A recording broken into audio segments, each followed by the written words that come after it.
Welcome back to the 5 Seconds on the Clock podcast with the one, the only Brandon Williams.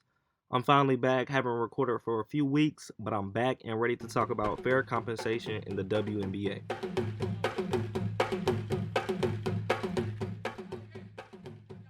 I'm going to get straight into the discussion. Let me be clear. I'm not saying WNBA players should make the same as NBA players because, of course, the NBA brings in a lot more revenue annually than the WNBA does. But the pay gap between the NBA and the WNBA is ridiculous. Now, let me talk about what the problem is. Women in the WNBA only make 20% of the league's annual revenue, while NBA players make 50% of the annual revenue in their league. Of course, a big part of that is the collective bargaining agreement, and the NBA Players Association fought to get to that point. But a 20 to 80 share of the league's revenue doesn't make sense. Either way you cut it, the players are making only 20% of the annual revenue, and they are putting the product on the court. They are what make the ratings go. That doesn't make sense at all. The average NBA annual salary is around $6 million versus just over 70,000 for the WNBA, and the minimum salary in the NBA is around 600,000 a year, and in the WNBA, the minimum salary is around $50,000 a year. Now, everyone always addresses the problem, but people rarely have a solution. So let me address that. The solution. First, I think you have to grow the popularity of the league by having some games overseas. The NBA does it in preseason games. It even plays a regular season game in London almost every year now. WNBA players play and live overseas for a majority of the calendar year anyway. I think the EuroLeague season is 7 months. So they're living overseas for 7 months, playing in these leagues regardless. So I think the league should try and grow the game internationally. They need to try and grow the WNBA with the same intensity as they do with the men's game. The WNBA is the most popular and competitive league for women's basketball in the world. The best players here and around the world come to America to play in the WNBA. In the EuroLeague, they start off at 100,000 for the women's game. 100,000. And you're playing in the best league in the world in America, and the max is just over 100,000. But overseas in the EuroLeague, they start at 100,000. How is the WNBA the best, most competitive league in the world, but the max salary in the WNBA is almost equal to the minimum salary overseas? And you know what's even crazier about that? NBA refs make 150,000 a year. But you're telling me these WNBA players, their max salary is right around 110,000? Yeah, the WNBA has only been around since 1996, 23 years.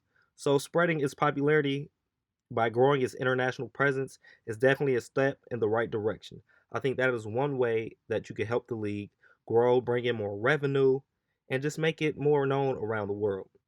In the next collective bargaining agreement, the ladies have to demand more money. They have to. A max salary just above $100,000 isn't enough when a max player in the NBA is making $30, $40 million a year. And even if they are making millions, is 500,000 to 750,000 a year too much to ask for the best players in the world? And then they also represent our country, playing in the Olympics, playing in the World Cup.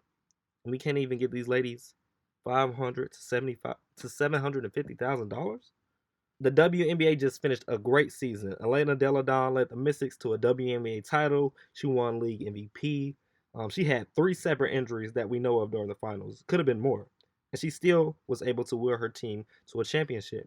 There were great teams this year like the Mystics, Connecticut Sun, Las Vegas Aces, LA Sparks. The Chicago Sky had a great season. The Lynx made the playoffs without Maya Moore and Lindsay Whalen.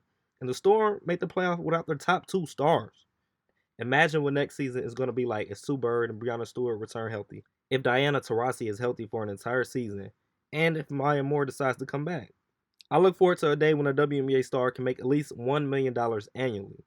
Maybe it'll be Breanna Stewart. Maybe Sabrina Ionescu, who is a senior at Oregon right now, but she's definitely going to be the #1 pick in the 2020 WNBA draft. Another solution, make the season longer. The WNBA only plays 34 regular season games, and then they have 3 rounds in the playoffs. Fans of the WNBA like myself, we love WNBA basketball, and I would love to see more of it. We only get to watch the women play from April to October, The NBA is from October to June. I would love to see more WNBA games. At least expand the schedule to, I'd say around 56 games would be a good number. We need to see more WNBA games. That's one way to bring in more revenue, more opportunities for ticket sales, more opportunities to see these players perform at the highest level. Because if you watch the WNBA this past season, it was one of the best seasons in recent memory, in my opinion. And there was parity in the league. That's one thing we talked about in the NBA. Golden State and Cleveland were playing each other every year. It was almost like before the season even started, it was really purposeless because we knew the two teams that were going to meet at the end of the season. But in the WNBA, there's usually always parity, and this past season was a great season. But I think the WNBA as a whole is headed in a positive direction. I think fair compensation is a big part in the growth and transformation of the league, and it needs to happen sooner than later. Please get these ladies paid. NBA players, I know some NBA players have voiced their opinion in support of the women, saying they should get more. I need that to continue. These women deserve more. The WNBA puts a great brand of basketball on the court. Just watch it, give it a chance. For those people who really aren't fans and make these jokes, go back to the kitchen and make me a sandwich. Come on, actually watch the game. The WNBA, the fundamentals in the WNBA is at another level. Because not all the women in the WNBA are athletic like the guys in the NBA. A lot of men, especially professional athletes, they have this amazing athleticism that not many people have. Able to fly in the air for these dunks, stay in the air, do these crazy reverse layups and stuff like that. But if you watch the WNBA, the fundamentals and the things they do, it's a great brand of basketball. And I encourage everybody to give it a chance. That's my opinion. But thank you for listening. The next few episodes will be fun, and I might just have a guest pretty soon.